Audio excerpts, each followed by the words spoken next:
And welcome back to the Good Green Home Show with Rich Christakis and Shauna Coronado. Today, we have a very special guest. We have Mr. Jim Monroe from Hort Couture Plants from West Virginia, and he's also the owner of Greenbrier Nurseries, a family-owned, multi-generation garden center. So he and I have a lot in common. And he's also going to be talking about these new plants that are coming out and that have been coming out that are only for independent garden centers. You will not find these plants in the box stores. And they've got some really cool, unique colors. Plants. I love it. Welcome, Jim. Welcome. We're so glad you're on with us. Hey, guys. Thanks for inviting me. Yeah. Thanks for being here. And Jim, I'm very excited because, as an owner of an independent garden center, I've seen some of the plant brands out there that have kind of gone to the mass market after starting in the independent chain, and now they're kind of just watered down. To me, it's kind of like just the vanilla of what's out there. And now there's this new stuff coming out, and actually, I think some really cool genetics that, for the hardcore gardener or even for the novice or beginner, you want something new and different that your neighbor didn't have. And that brand is Hort Couture. Tell me, what is it that got you started with this brand, and what's so unique about the plants? Yeah, absolutely.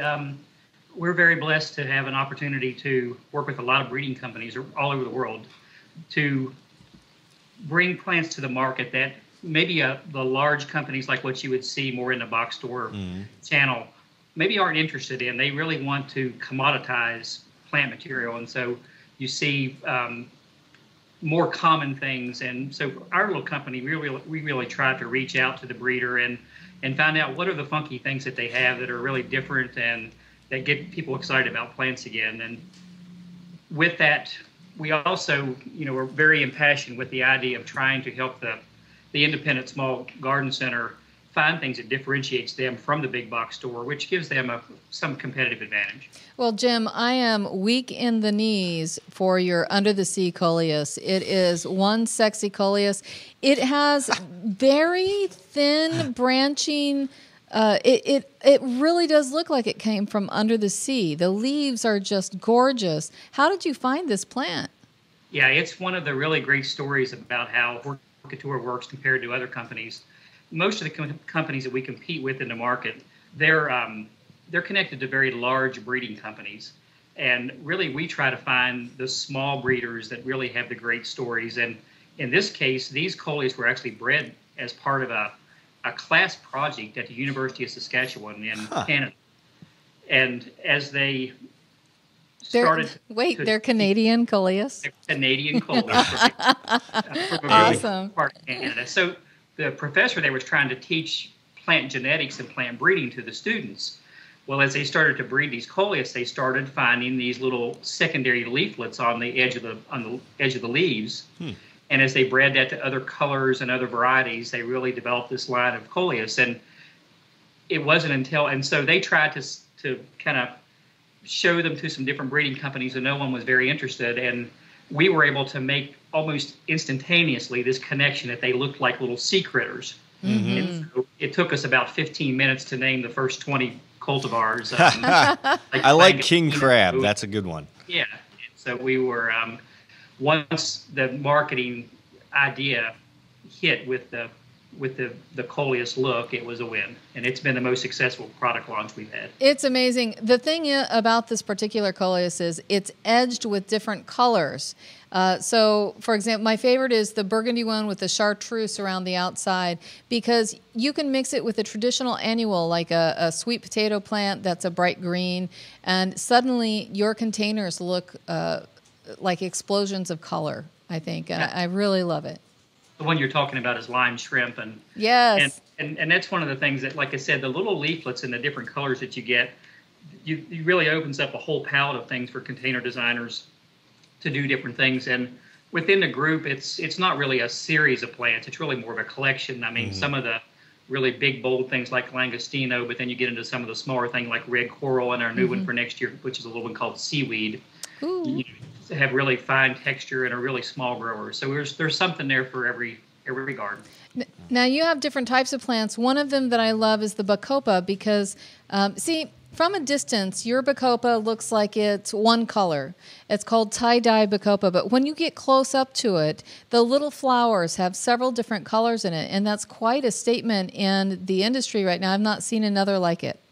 Yeah, they're a one of a kind. We developed that project with a breeding company in Israel that, again, when they worked with the bigger breeding companies and the bigger plant companies here in the U.S. and Canada, everything that they just want the common. They want white Bacopa, they want a pink Bacopa, they want a blue Bacopa, and he had this really funky tie-dyed Bacopa that we fell in love with the second we saw it. And we the really added advantage to that plant is whatever caused that genetic anomaly that created that flower also made it. It is without a doubt the most heat tolerant Bacopa that we've ever seen in every trial across the country. It wins as the most heat tolerant. Jim, thank you so much for the time. I know you're a busy man, like we had kind of gone over the list of things you got going on. So yeah. I'm actually hanging up here. I'm going to be late for basketball practice. I'm coaching basketball. That's right. You got to go, man. You got to go. All right. Well, thanks for being with us, Jim. We so appreciate it. Thanks for the opportunity. All right, Jim. Take care. Thanks again. All right. That was Jim Monroe with Hort Couture Plants and Greenbrier Nurseries in West Virginia. And always awesome to talk to him. Fantastic. And new plants of every variety. I can't wait. Yeah, and I was actually fortunate enough I went to the Raker Trials, which is in Michigan. They're a big plant propagator last summer, and one of his employees, Jen Hatalski, who works at the Rakers location but is a brand ambassador for Hort Couture, she gave me a tour of I saw plants that they're going to have coming out in 2018. Or that might not even come out in their trial area, their super secret trial area. Jealous. And the breeding that they have that they're not even allowed to talk about yet, and I have pictures I shouldn't show anybody, is pretty spectacular. So, and I did see that that Monarch's Promise Asclepius, and it is a very, very cool plant. Great. So we'll be right back after a message from our sponsors.